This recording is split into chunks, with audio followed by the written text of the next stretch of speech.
Welcome to the Stop Overdrinking and Start Living podcast, where high-achieving working moms come to learn how to stop overdrinking, reduce overwhelm and anxiety, and show up like the players they were meant to be. I'm your host, Angela Mascenik, and let's dig in.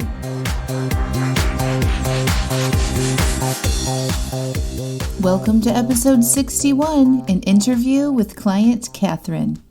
All right, you guys, I am so excited to have Katherine on the podcast today. It's so funny because we just did this whole long introduction and I forgot to hit record. So we just had a little practice round, which is super fun. But Katherine is here today. Katherine and I worked together in 2019 to help her stop over drinking. And she just blew it up when the time that we had together and continues to blow it up in her own life and in her business. She's an entrepreneur, women-led business, and she struggled with over drinking just like so many of you guys do. And I want you guys to hear her story and hear her mindset before coaching, what she was thinking and why she was so frustrated with her relationship with alcohol, and listen to where she is now. I hope you get inspired to take action to solve this problem yourself. So welcome to the podcast, Katherine. Hey, Angela. Hey, everybody. It's such a blessing to be here today. Thank you so much. So we're going to get to where Katherine is now, but first I want to sort of back it up, and I want you guys to hear Katherine's story about what she was struggling the most with when she decided to do the coaching. So Katherine, tell us a little bit about your biggest frustrations, your biggest struggle with alcohol, and sort of what your mindset was then. Okay. Well, I just had this love relationship with wine, and it started probably 20 years ago. I hate to admit, but I drank every day. I didn't start off drinking every day, but it evolved until I was drinking every night. I even put a wine fridge in my office because every day I had wine. People came in my office, everybody had cocktails, and I was able to drink way too much. And every night when I'd go to bed, I would wake up at 3:00 in the morning, just dehydrated and stressed and heart palpitations and wondering what was the last thing I said, who was the last person I texted, did I eat, what did I say? And I put up with this behavior in myself for way too long. And some mornings I would wake up and say, today's the day, Katherine. Today's the day that you're not going to drink. Yeah. And by 4:30, I was opening a bottle of wine at the office. I'd have 1 or 2 glasses of wine at the office. I'd come home and probably have at least 3 more or 4. Mm-hmm. And I would be so upset with myself. Like, why can't I do this? I'm a successful business owner. I have tons of employees. I can do so many things, but not that. Yeah. I have a successful family. I have children, adult children and grandchildren. I have so much to be grateful for. Why was I drinking all the time? Why was it such a habit? What was I doing? What was I running from? Why was I drinking all the time? I didn't even know. So I started reading literature about quitting drinking, and it was just like, oh my gosh, I'm never going to be able to do this. And I thought, well, I'm driving to the gym. Let me see if there's a podcast. So I started Googling podcasts, and I found Angela. And I listened to her for not that long, actually, a few weeks maybe. And she was offering, give me a call and let's talk about it and see if you're, let me see if I can help you. Give me a call. Free introductory offer, call me. So I did. I said, Katherine, you haven't stopped on your own. Maybe somebody else can help you. The accountability, maybe that's what you need. because my husband tried to help me, and I don't know how everybody else feels, but I didn't like him telling me what to do. So that didn't work at all. Yeah. It made me angry.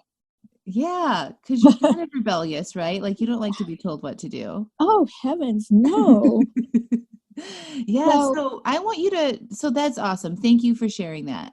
But what started your drinking habit? Because I know this story, but so many of my clients was in very similar situations to what you experienced. So you started struggling and started drinking because you became an empty nester, right? Oh, yes. It was Uh-huh. both my kids left at the same time, and they didn't just leave and go to college. One went to Greece and one went to Iraq. Oh my So gosh. they were across the world from me, and being probably the helicopter mom I've always been, not only could I not get to my children, I couldn't fix whatever could be going wrong with them.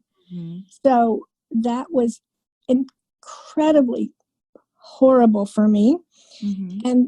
And Alan was so happy, my husband. We've been married, I don't know, 40 plus years. I have to use a calculator to find out. We've been married a long time.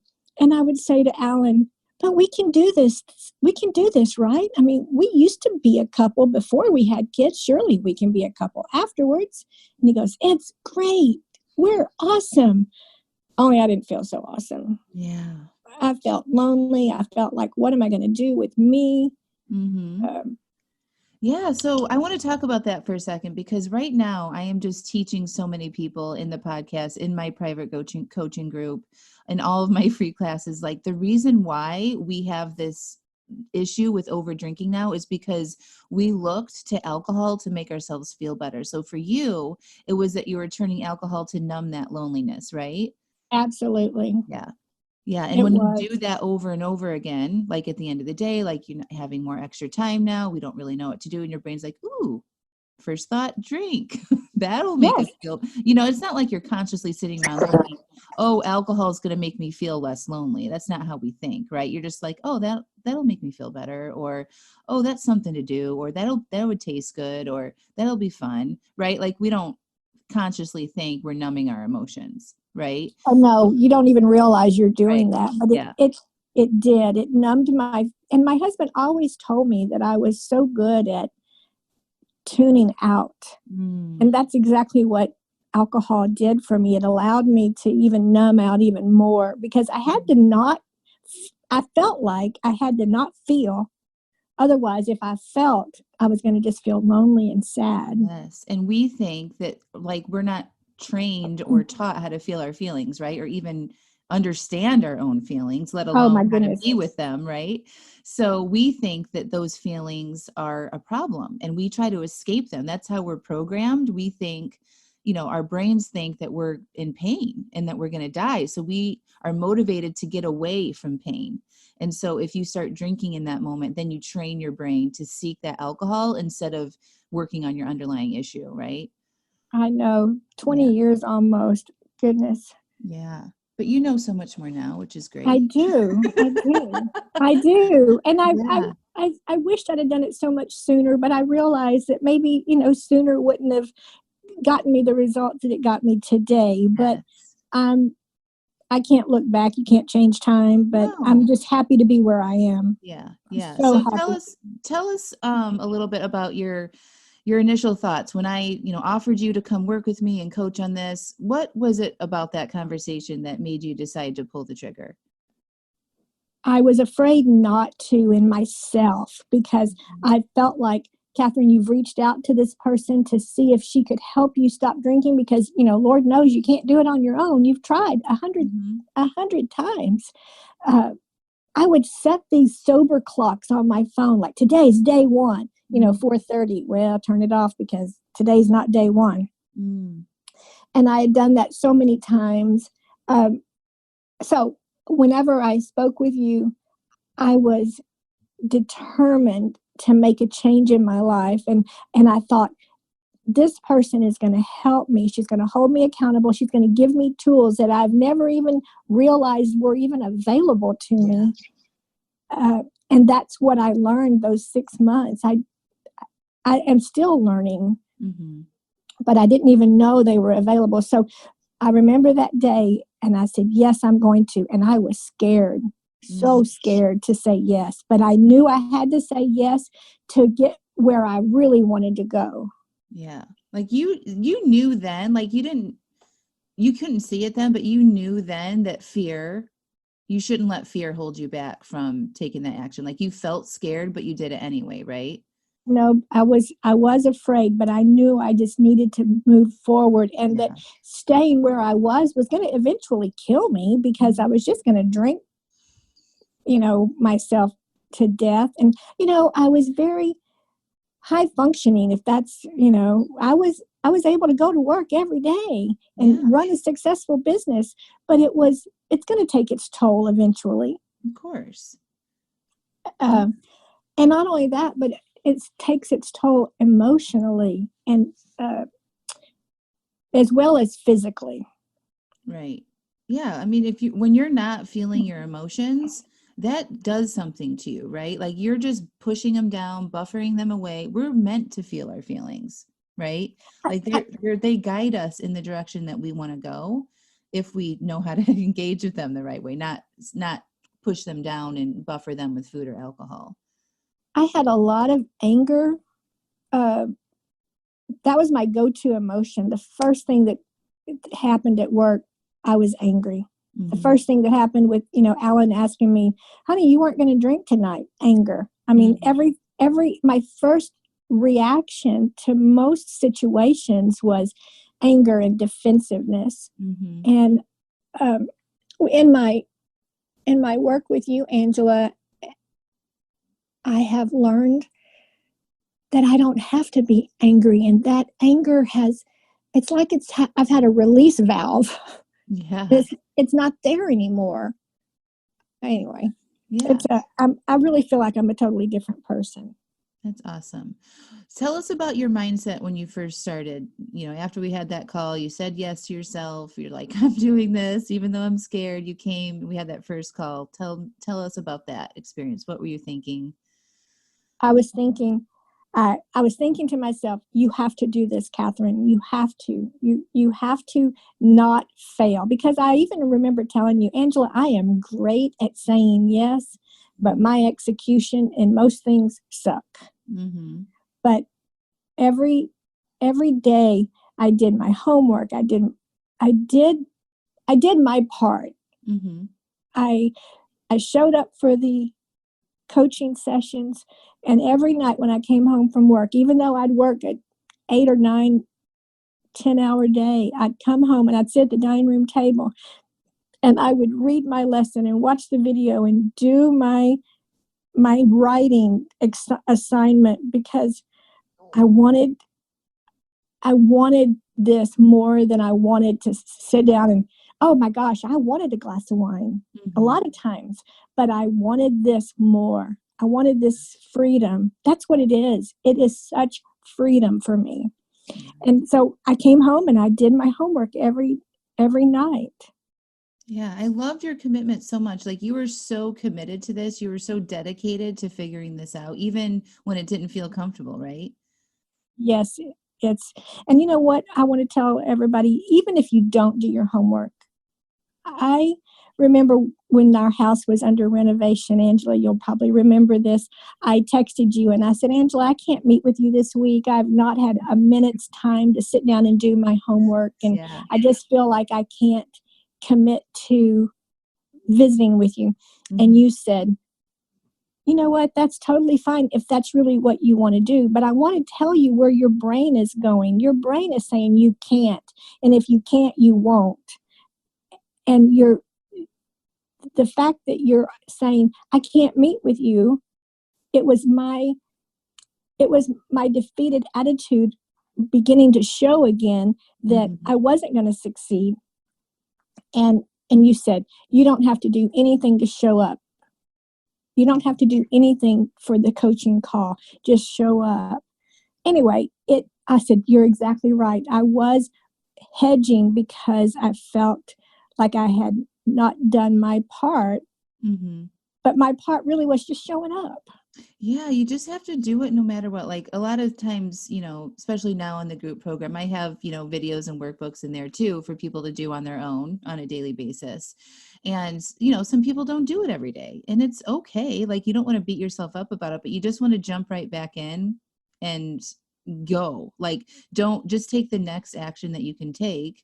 And for you, that was just jumping on that call and honoring your commitment to yourself, right? Yes, And yes, just seeing that your brain was like, oh, it would be easier not to get on the call because I think I'm not ready, or I didn't do my homework, so I'm not prepared. So that's easy for us not to do that, right? yeah, Yeah, but it's harder to just show up and be uncomfortable and talk to your coach and say, this is what's going on and this is why I haven't done it. And be willing to be exposed a little bit and work through that, because our brain always wants to take the easy way. And in the moment you yes, decide that you're done taking the easy way is the day that you change your life, basically. Like you have to choose the hard thing when you guys are thinking about changing your relationship with alcohol. It's not supposed to be easy. Okay. If it was easy, you would just, that's why you are where you are right now, because you're choosing to drink instead of doing the uncomfortable thing and reaching out, getting coached, feeling your feelings, doing that kind of back work that is required to change. Right. if it was easy, we would have all done it already. Yeah. We Yeah. wouldn't have needed, assistance from a coach. But Angela, also you taught me to be intentional Mm-hmm. and to plan my, I know you talk to ladies about planning their day and their week and their activities, but when I was first started the program, I was going away for a weekend with my friends, and everybody drank. There was going to be 3 or 4 couples, and everybody was going to be drinking, sitting by the pool, going to the lake, Mm-hmm. doing all of this. And I was not. I was going to be the only one not drinking. And so you coached me on to write out what I expected and how I wanted the weekend to go. Mm-hmm. And I did that, and I talked with you about it. And that's exactly how the weekend went. Even when my primitive brain popped up and said, "Oh, order a glass of sangria. You don't even like it. It won't be a temptation to you. Yeah. You'll be fine." I was like, "I'll have a root beer, please." Yes. And that brain shut up. Yeah.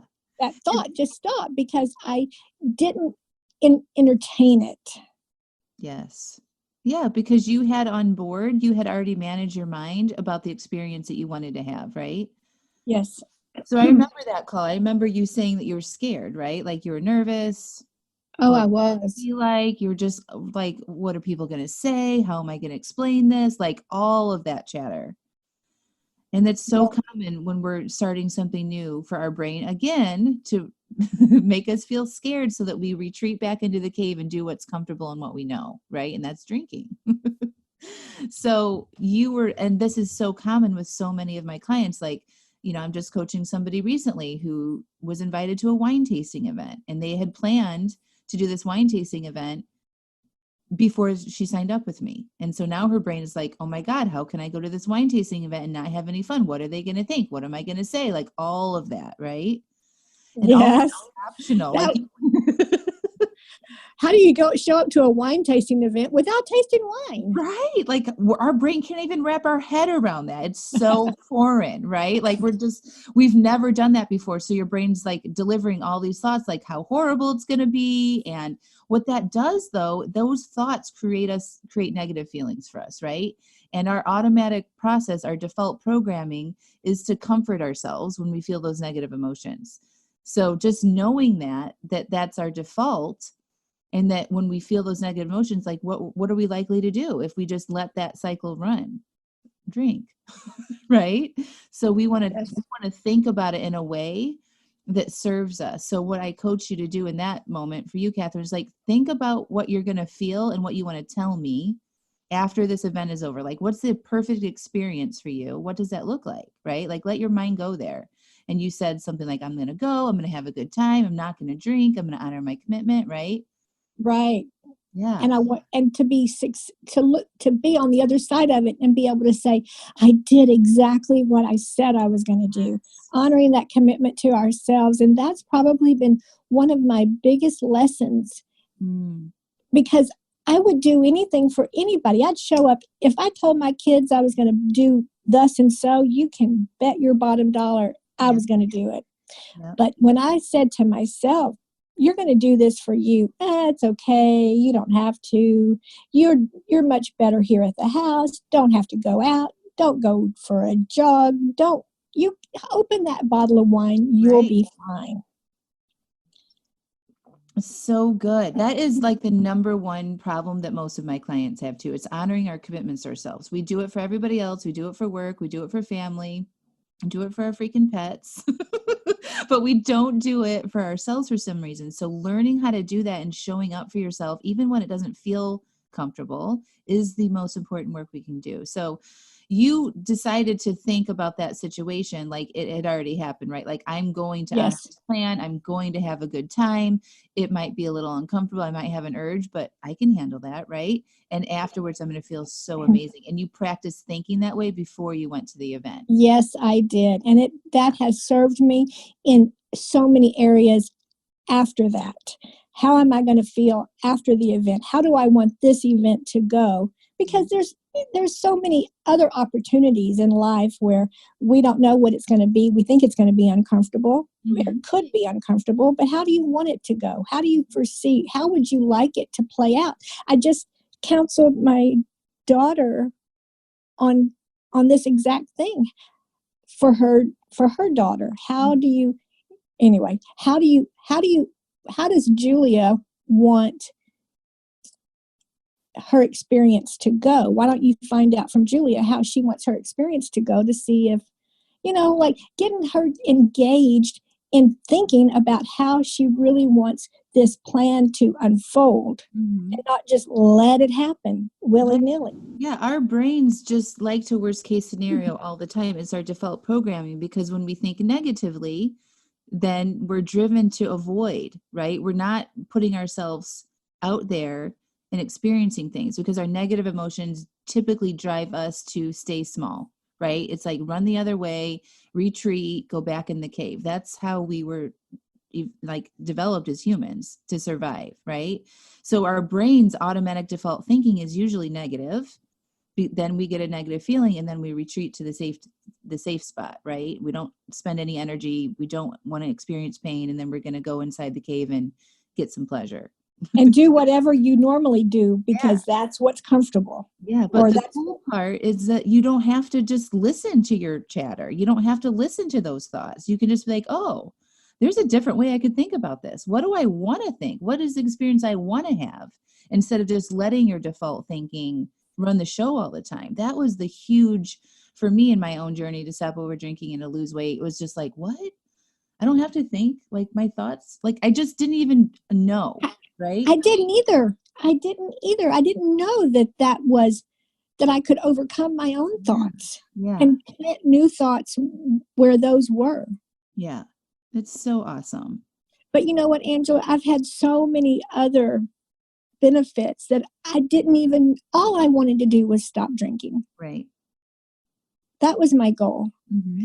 And maybe not even stop forever. I didn't know what that was going to look like. I just knew I needed some distance. But I've had a laundry list of other benefits that I didn't even expect to happen. That's the delight. I call those the unexpected joys. And I like the side effect of this work, right? Like we all sign up to stop over drinking. That's our number one goal. But when you stop over drinking, you're left with so much more time in your life and you know how to manage your mind. Then you're like, oh, what else can I do? What else could I experience? Yes. And I was being the business owner and the workaholic. I was so anxious. I had a lot of anxiety that I don't have anymore. Tell us why. Why do you think that is? Well, I think there's several reasons, but I think the chemical reason is I think alcohol wound me up. Mm-hmm. But also mentally, I know how to control my thoughts now and feel my feelings and think, why am I feeling like this? Well, what are you thinking, Katherine? Oh, I do that a lot. Hindsight's a great thing. I'm like, you were in a mood yesterday. What were you thinking? Oh, no wonder you were in a mood. But I used to say I was anxious because of my business. Mm-hmm. And I even had a prescription for Xanax that I took, not that often, but when needed. Mm-hmm. Now I believe that I was anxious because I drank. I used to say I had anxiety, Mm-hmm. so I drank. Mm-hmm. Now I believe I had anxiety because I drank. Yeah. Because I don't have it anymore. I'm a calmer person. I don't have that anger release as at the first drop of a hat. Mm-hmm. I sleep better.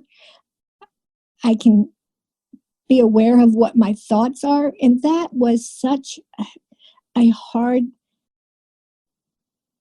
thing. I remember saying to you, Angela, I don't know. I don't know what I think. I don't know what's in there. It's like it was just a scrambled mess most of the time. Yeah. Really getting down to what are you thinking and what are you feeling. Mm-hmm.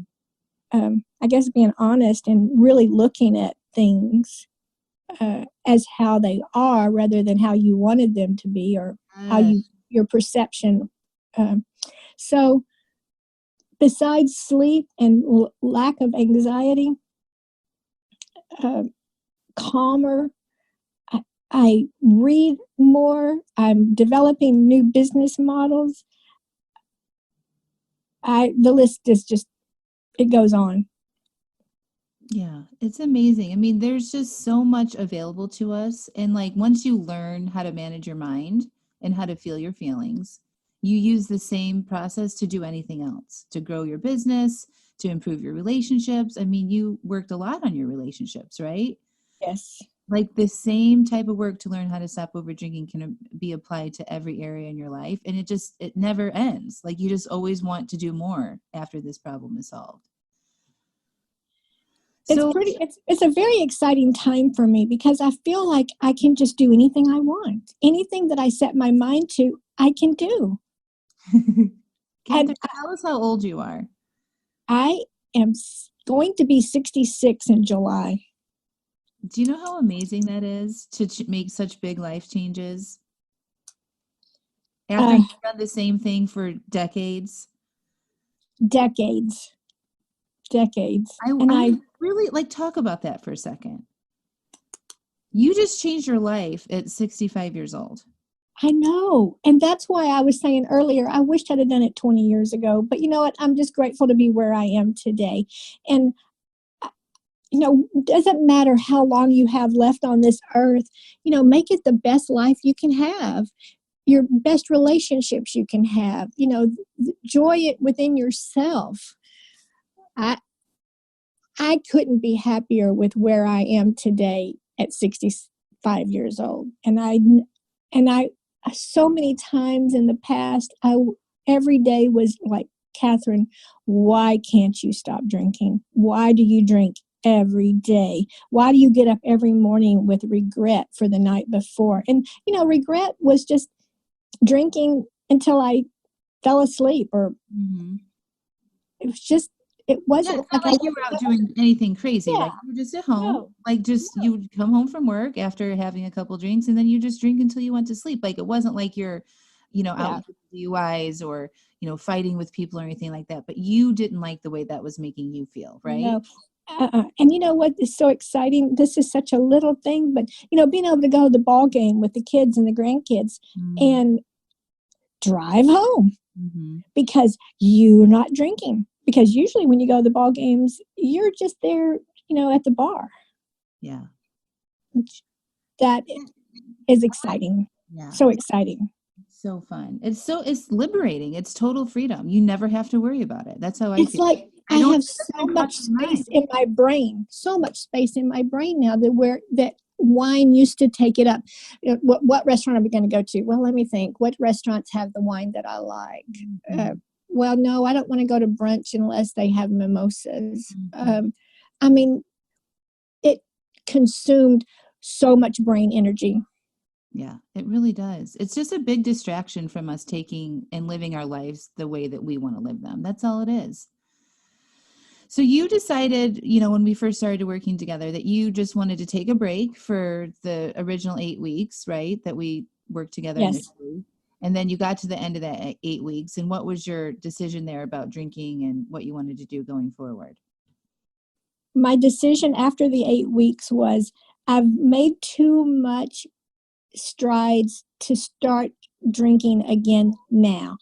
I don't know when I actually decided that I'm not drinking again, but after 8 weeks, I went, I'm going to keep on this road because I like the direction I'm headed. I like the growth that I'm seeing. I like the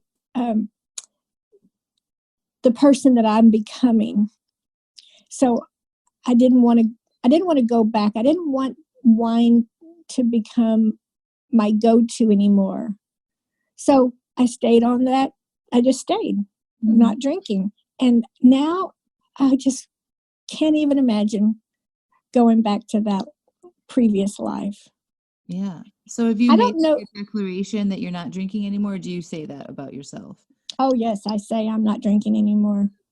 And I can't even believe this, but I have wine in the house because when friends come over, I have wine for them. Yeah. And it's fine. It doesn't bother me because it doesn't control me. I don't even desire it because I desire this new life so much more. Yes. Oh my gosh. I love that you said that because before we built up that desire for alcohol, right? So we over desire alcohol when you did that because you just thought about it all the time, right? Like all the time. Even if you're beating yourself up in the morning, you're still thinking about it. And then at the end of the day, you're like, oops, here we go again. And then we, over desire it. We can't imagine not doing it, right? Way too much brain chatter around alcohol. That's how you know you over desire it. And so when you over desire something that much, you don't have room to desire other things in your life, right? It's like a limited resource, this desire thing. It's like it was all consuming. Yes. Yes. And before I joined you, Angela, and the times I would, decide myself I was going to stop, I would ask Alan, I wouldn't ask him to throw out the wine because Lord knows we can't get rid of it. I might want it. So I would say, hide all the wine. And he would hide it from me so that I wouldn't go to it and it wouldn't just be in the wine cabinet ready for me to drink it. But now it can be in the house. It can be in plain sight. And it's not a temptation because my whole thinking about wine is different because I've seen so much growth in myself and new directions that I am going that I like so much better. Yes. And you remember how that process works, right? Like, so at the beginning you did desire it, right? Wanted it, you thought about it, but the whole work that we did is like learning how to be with your feelings and not thinking they're a problem, right? And like knowing that desire and that urge is just a feeling that you're having and learning how to process that and be with it over time. And when you don't respond to it, then your desire goes down because again, like your brain likes to be lazy. If it's going to deliver an emotion to you and you're not responding to it, it's not going to keep delivering you that urge to drink if there's no reward on the other side. So you reduce your desire the right way by allowing your feelings, understanding what was going on and choosing to feel them instead of covering them up, right? Right. And when I was, we went back to my friends that live in the hill country and everybody was we were going to some shops and we were going into downtown areas and everybody, fix your glass. Everybody's drinking Prosecco. And I remember coming home and calling you or texting you and going, everybody's drinking Prosecco. I really like Prosecco. I really miss Prosecco. And then I was worried, like, what am I thinking? Why am I thinking like that? Yes. I can't allow that thought. And and you coached me like, it's just a thought. Allow that feeling. You did like Prosecco, but it doesn't mean you have to have it. Mm-hmm. It's a thought. Feel it, think about it, and let it go. Like a thought bubble was one of the illustrations that you gave me, mental illustrations you gave me. So now I can think about Prosecco and everybody in the whole house drinking it and think, no, I don't drink Prosecco anymore. It's okay. Yeah. I don't have to miss it. Yeah. And I remember you were really scared. Like, am I going to have to do this and feel this every time I'm around Prosecco? I know. I was mean, worried. Why is that a problem? Right. Because we don't think that we should feel a negative emotion, right? We don't think we should have these different thoughts, but when you let go of like the expectation of that and like, oh, okay, I can feel a little urge, right? Like it's not a big deal. The moment you sort of accept it, it's like, then it goes away. It's beautiful. Yes. And it did go away. Yeah. And I didn't beat myself up because at first I did. I was like, what am I thinking? Why am I feeling like this? Oh, what does this mean? Mm-hmm. Yes, our brain's like, something's gone wrong. It's not working. Well, why do you think you were so successful? Like if you were to like recommend like somebody's joining a program with me, like what would you say to that person that you gotta be like, this is what I did that helped me be successful? What would you say? Oh my goodness. Believe in yourself. You can do it. And Angela's there to help you and coach you and give you tools that you didn't even know existed. I think anybody can do it if they want to, but you have to decide that it's something you really want to do. And then I believe too, Angela, that you were so patient and non-judgmental. You know, whereas in the past when I would ask Alan to hide my wine and then I'd say, oh, honey, go get me a bottle of wine. I just can't cut this. I would feel, what's he thinking? I would feel, even if he wasn't judging me, I would feel that he was. Mm-hmm.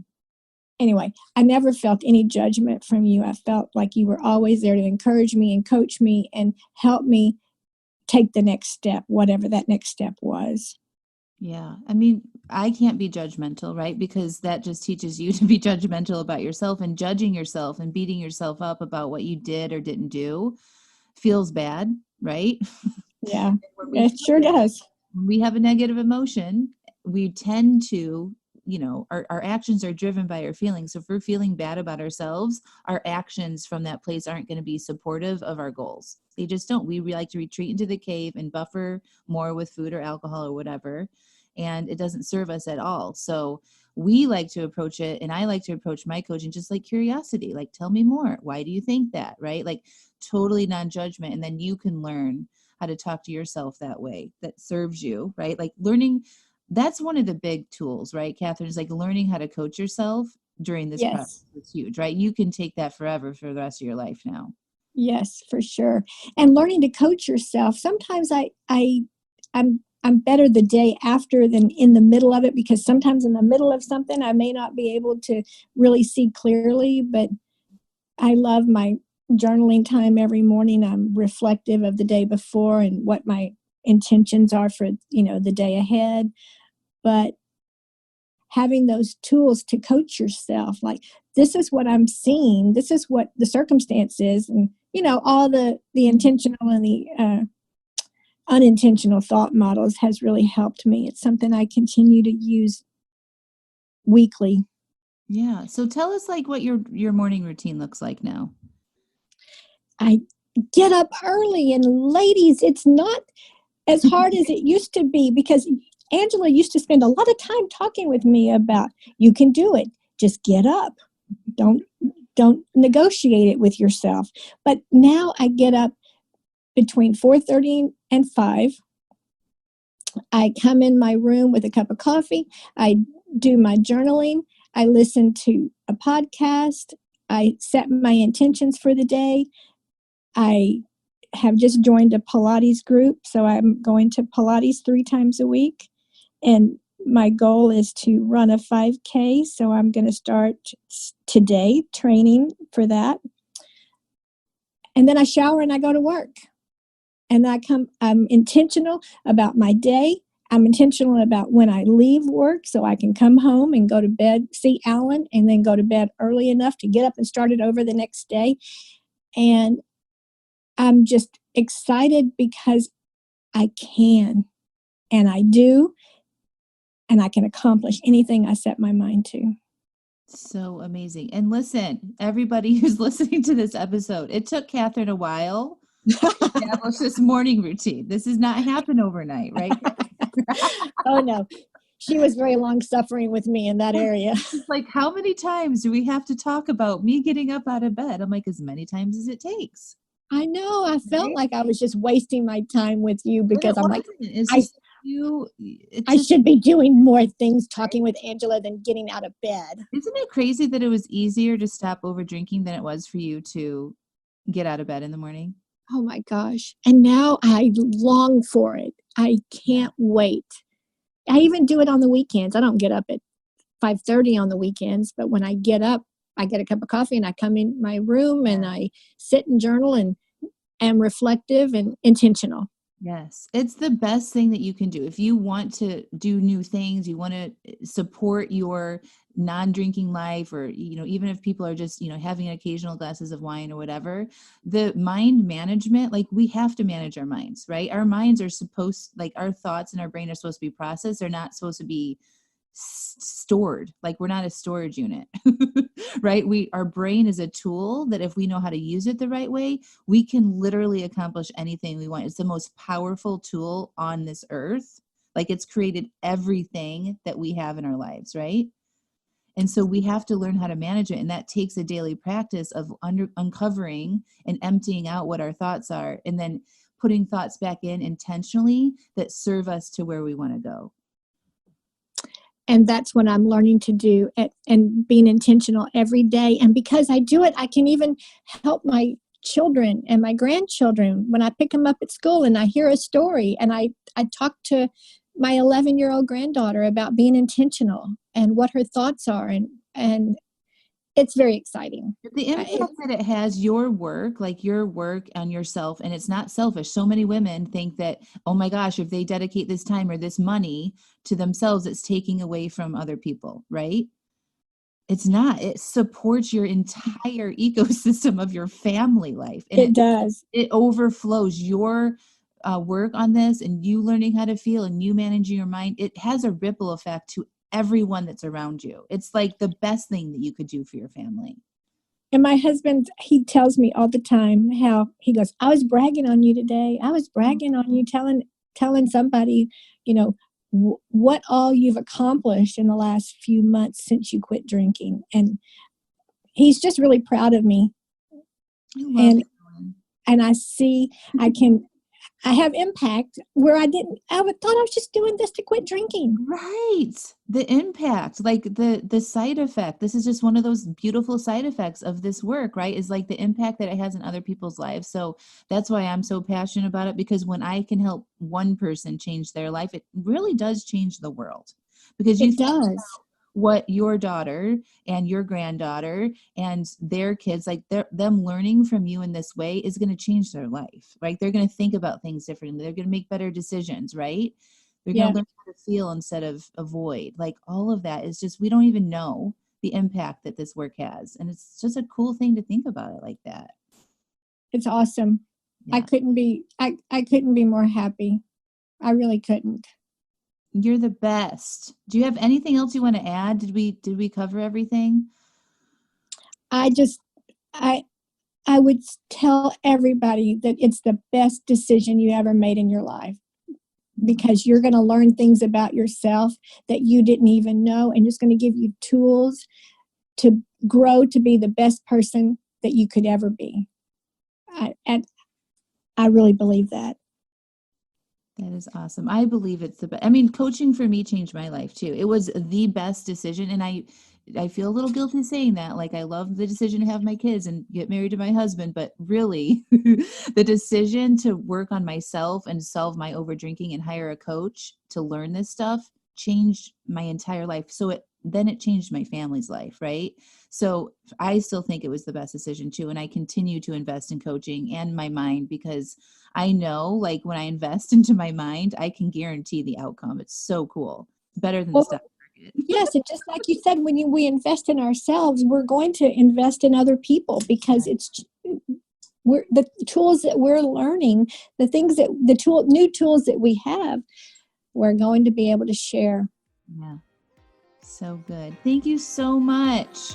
Thank you, Angela. It's been a pleasure. I look forward to any time I get to spend with you. Oh, awesome. We'll talk to you soon. All right. Thank you. Oh my gosh. Wasn't Katherine the bomb? I love you so much, Katherine. Thank you so much for coming on the show. You guys, be like Katherine. Sign up for coaching. Get on my calendar. You can request a 20-minute phone call and we'll discuss your personal situation, and I'll show you the biggest obstacle that you have to overcome with your over-drinking habits. And we can talk about if you're a good fit to join my amazing small group coaching program called Stop Overdrinking and Start Living. The link to request that call is in the show notes. See you soon.